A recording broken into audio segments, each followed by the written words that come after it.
To the channel Acharya Online. Please subscribe the channel and press the bell icon. Good morning भैया बहन।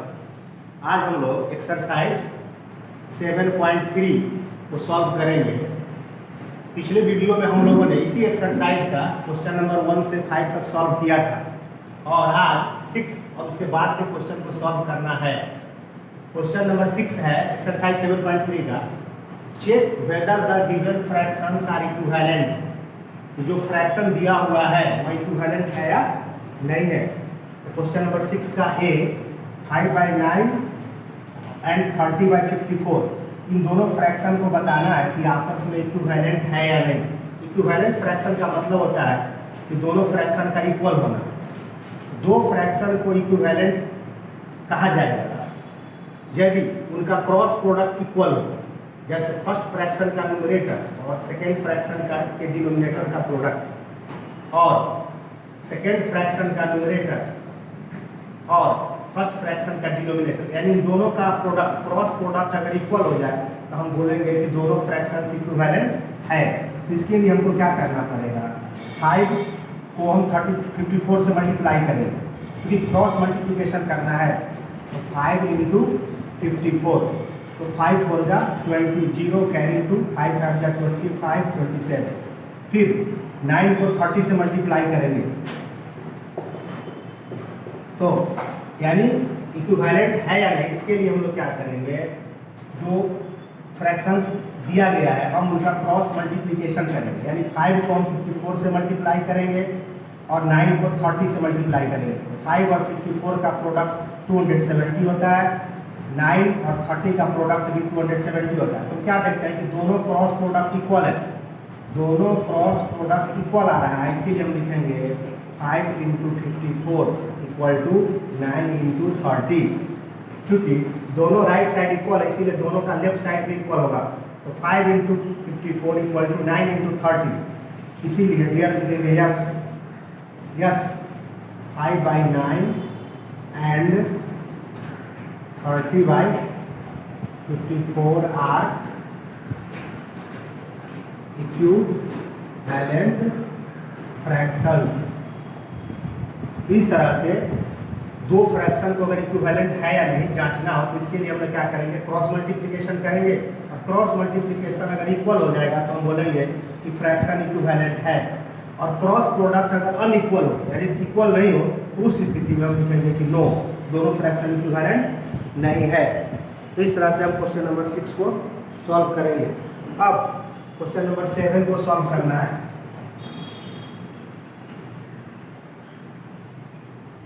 Question number 7,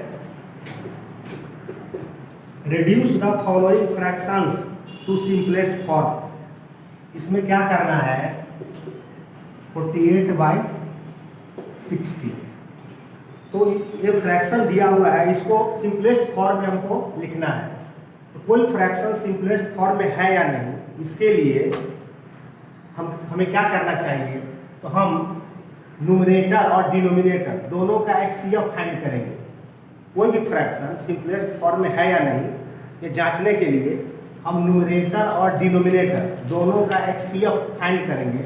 और यदि दोनों का HCF 1 आ जाएगा तो हम बोलेंगे कि जो फ्रैक्शन है वो सिंपलेस्ट फॉर्म में है या स्टैंडर्ड फॉर्म में है। अगर न्यूमरेटर और डिनोमिनेटर का HCF 1 आ जाएगा तो हम बोलेंगे कि फ्रैक्शन सिंपलेस्ट फॉर्म में है। और यदि HCF 1 के अलावा कोई दूसरा नंबर आ जाए तो हम बोलेंगे कि वो फ्रैक्शन सिंपलेस्ट फॉर्म में नहीं है। तो यहाँ पर चूंकि 48/48 और 60 देखने से लग रहा है कि यह फ्रैक्शन सिंपलेस्ट फॉर्म में नहीं है, क्योंकि इन दोनों का अगर हम HCF फाइंड करेंगे इन दोनों का HCF 12 आएगा, क्योंकि 48 और 60 दोनों 12 से डिविजिबल है। तो अब इसके लिए हमको क्या करना चाहिए, तो सबसे पहले हम न्यूमरेटर और डिनोमिनेटर दोनों का HCF फाइंड करेंगे। तो हम लिखेंगे we find the HCF of 48 and 60। यानी सबसे पहला स्टेप होगा कि न्यूमरेटर और डिनोमिनेटर का HCF फाइंड करना। तो हम डिवीजन मेथड से या कहीं पर और रफ में हम कर लेंगे, HCF फाइंड करेंगे। 48 1 जा 48, 60 में 48 माइनस करेंगे 12, और फिर 12 से हम 48 को डिवाइड करेंगे, 12 4 जा 48, रिमाइंडर 0 आ गया। तो हमारा HCF 12 आ रहा है। तो we find the HCF of 48 and 60। तो हम HCF of 48 and 60 equal to 12। तो सबसे पहले हम HCF फाइंड कर लेंगे, और जो HCF आएगा उस HCF से हम न्यूमरेटर और डिनोमिनेटर दोनों को डिवाइड करेंगे, क्योंकि किसी फ्रैक्शन का इक्विवेलेंट लिखना है उसके लिए क्या है कि हम सेम नंबर से मल्टीप्लाई करें, न्यूमरेटर और डिनोमिनेटर दोनों को हम सेम नंबर से मल्टीप्लाई करें, या न्यूमरेटर और डिनोमिनेटर को सेम नंबर से डिवाइड करें, तो हमारा इक्विवेलेंट फ्रैक्शन आ जाएगा। तो चूंकि इसको स्टैंडर्ड फॉर्म में लिखना है और हमारा HCF न्यूमरेटर डिनोमिनेटर 12 आया है, इसका मतलब है हम न्यूमरेटर और डिनोमिनेटर दोनों को 12 से डिवाइड करेंगे। 48/60 जो फ्रैक्शन है, तो हम न्यूमरेटर को भी 12 से डिवाइड करेंगे और डिनोमिनेटर को भी 12 से डिवाइड करेंगे। 48 को 12 से डिवाइड करेंगे 4 होगा, और 60 को 12 से डिवाइड करेंगे 5 होगा। यही हमारा आंसर हो जाएगा। कोई किसी भी फ्रैक्शन का सिंपलेस्ट फॉर्म लिखना हो तो न्यूमरेटर और डिनोमिनेटर का HCF फाइंड करें, पहला स्टेप HCF फाइंड करेंगे, और जो सेकंड स्टेप में क्या करना है, जो HCF आएगा उस HCF से न्यूमरेटर और डिनोमिनेटर दोनों को डिवाइड करेंगे, और डिवाइड करके जो रिजल्ट आएगा वही हमारा आंसर हो जाएगा। तो इस तरह से किसी फ्रैक्शन को हम सिंपलेस्ट फॉर्म में कन्वर्ट कर सकते हैं। अब इसी क्वेश्चन नंबर 7 का ही एक और क्वेश्चन हम सॉल्व करते हैं।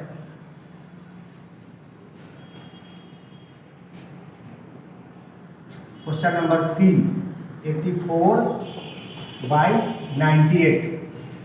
इसको क्वेश्चन नंबर एक और क्वेश्चन मैं सॉल्व कर रहा हूँ, इसको भी सिंपलेस्ट फॉर्म में लिखना है। तो मैंने बताया है कि सबसे पहला काम क्या होगा, हम न्यूमरेटर और डिनोमिनेटर का HCF फाइंड करेंगे। तो लिखेंगे HCF ऑफ 84 एंड 98 है। अब इन दोनों नंबर का HCF फाइंड करेंगे, तो हम 98 और 84 दोनों का HCF फाइंड करने का क्या है कि लार्जर नंबर को स्मॉलर नंबर से डिवाइड करेंगे। 84 1 जा 84, 8 में 4 माइनस करेंगे 4, 9 8 माइनस करेंगे 1।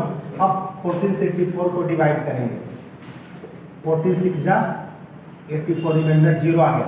तो हम देख रहे हैं इन दोनों नंबर का HCF 14 हुआ, 84 और 98 का HCF 14 हुआ। अब जो HCF आया है, अब इस HCF से हम न्यूमरेटर और डिनोमिनेटर दोनों को डिवाइड करेंगे। तो लिखेंगे 84/98 इक्वल्स टू 84 को भी हम 14 से डिवाइड करेंगे और 98 को भी हम 14 से डिवाइड करेंगे। तो 14 6 जा 84 और 14 7 जा 98। तो इस तरह से हमारा सिंपलेस्ट फॉर्म होगा। और 84/98 का इक्विवेलेंट है 6/7। ये दोनों फ्रैक्शन आपस में इक्विवेलेंट है, क्योंकि किसी भी फ्रैक्शन का जो सिंपलेस्ट फॉर्म होता है वह दोनों आपस में इक्विवेलेंट होता है। तो इस तरह से हमारा 6/7 आंसर हो गया। अब हम क्वेश्चन नंबर 8 को सॉल्व करेंगे।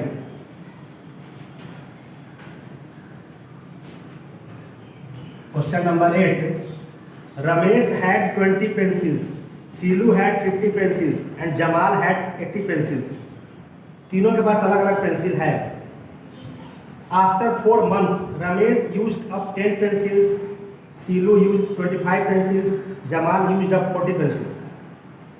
4 महीने के बाद रमेश के पास 20 पेंसिल था, जिसमें से उसने 10 पेंसिल खर्च कर लिया, 10 पेंसिल उसने इस्तेमाल किया।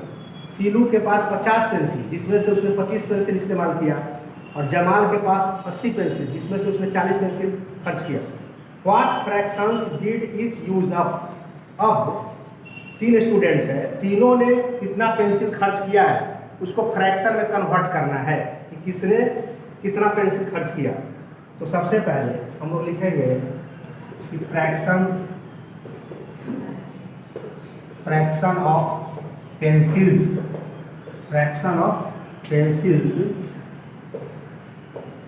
used up by Ramesh.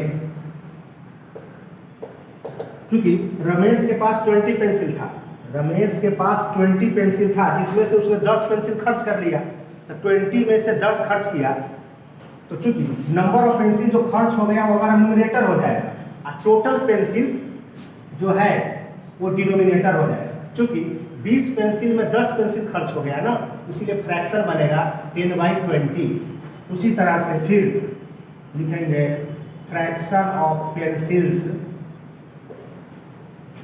Used up by Silu.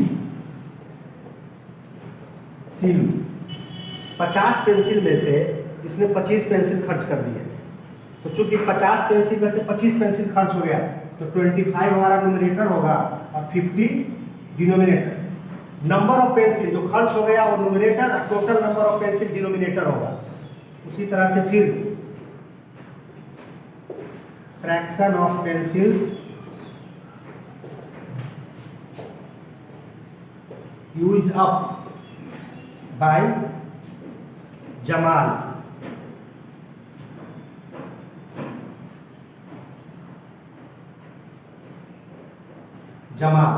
Jamal 80 pencils में से इसने 40 पेंसिल्स खर्च किया है। 80 पेंसिल्स में से 40 पेंसिल्स, तो 40 पेंसिल खर्च हो गया, इसीलिए 40 हमारा न्यूमरेटर होगा, और टोटल पेंसिल इसके पास 80 था, इसीलिए 80 डिनोमिनेटर होगा। तो इस तरह से हमने फ्रैक्शन बना लिया, इस लड़के ने कितना पेंसिल अपना खर्च किया। अब हमसे पूछा जा रहा है check if each has used up an equal fraction of her या हिज पेंसिल्स। अब आपको बताना है कि सबने जो पेंसिल खर्च किया है यह आपस में इक्वल है या नहीं है, यानी ये पेंसिल जो खर्च किया है आपस में इक्वल है या नहीं है। तो इसके लिए हम क्या करेंगे, सब जो भी फ्रैक्शन है हम उसको सिंपलेस्ट फॉर्म में कन्वर्ट करेंगे। जो भी फ्रैक्शन है हम उसको सिंपलेस्ट फॉर्म में कन्वर्ट करेंगे। तो इसके लिए क्या करेंगे, यहीं पर चूंकि 10/20 10/20 है, इसका चूंकि 10 से 10 भी डिविजिबल है 1 बार में, और 20 भी 2 बार में डिविजिबल है, तो 1/2। तो 10/20 का सिंपलेस्ट फॉर्म 1/2 हो गया। 25/50 25 1 जा 25, 25 2 जा 50, 1/2। फिर 41 जा 40, 42 जा 80। तो हम क्या देख रहे हैं कि 10/20 का भी सिंपलेस्ट फॉर्म 1/2, 25/50 का भी सिंपलेस्ट फॉर्म 1/2, 40/80 का भी सिंपलेस्ट फॉर्म 1/2। इसका मतलब है कि सभी लड़कों के द्वारा जो पेंसिल खर्च किया गया है, सभी लड़कों के द्वारा जो पेंसिल खर्च किया गया है वह आपस जो उसका जो फ्रैक्शन बना है वह आपस में इक्वल है, आपस में इक्वल है। तो हम लिखेंगे यहाँ पर कि 10/20 इक्वल्स टू 25/50 इक्वल टू 40/80, 40/80, यानी तीनों लड़कों के द्वारा जो पेंसिल खर्च किया गया है उसका फ्रैक्शन आपस में इक्वल है। तो इस तरह से हम लिखेंगे यस, अंत में लिखेंगे इसका answer yes, each has used up an equal fraction of her या हिज पेंसिल्स।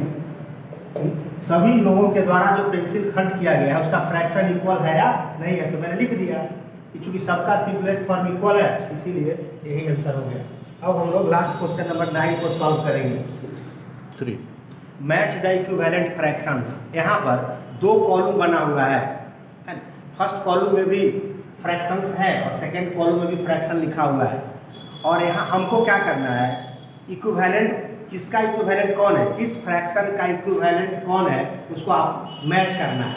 तो इसके लिए क्या करेंगे, इधर जो भी है, इधर जो भी इस कॉलम में सेकंड कॉलम में जो भी फ्रैक्शन है वो सिंपलेस्ट फॉर्म में है, लेकिन फर्स्ट कॉलम में जो भी फ्रैक्शन है वो सिंपलेस्ट फॉर्म में नहीं है।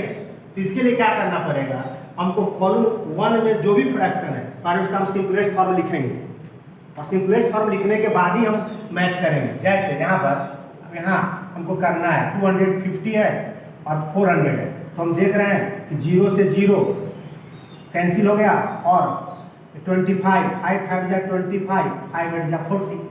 यानी ऐसे कह सकते हैं कि 250 और 400 इन दोनों नंबर का HCF 50 होगा, 50। इन दोनों नंबर का HCF 50 होगा। इसका मतलब है 50 से यह भी डिविजिबल है, 50 से यह भी डिविजिबल है, तो 5/8। अब 180/200 का सिंपलेस्ट फॉर्म लिखना है, तो 0 से 0 कैंसिल करेंगे, और 2 9 जा 18, 2 10 जा 20, तो 9/10। तो 180/200 का सिंपलेस्ट फॉर्म 9/10 हो गया।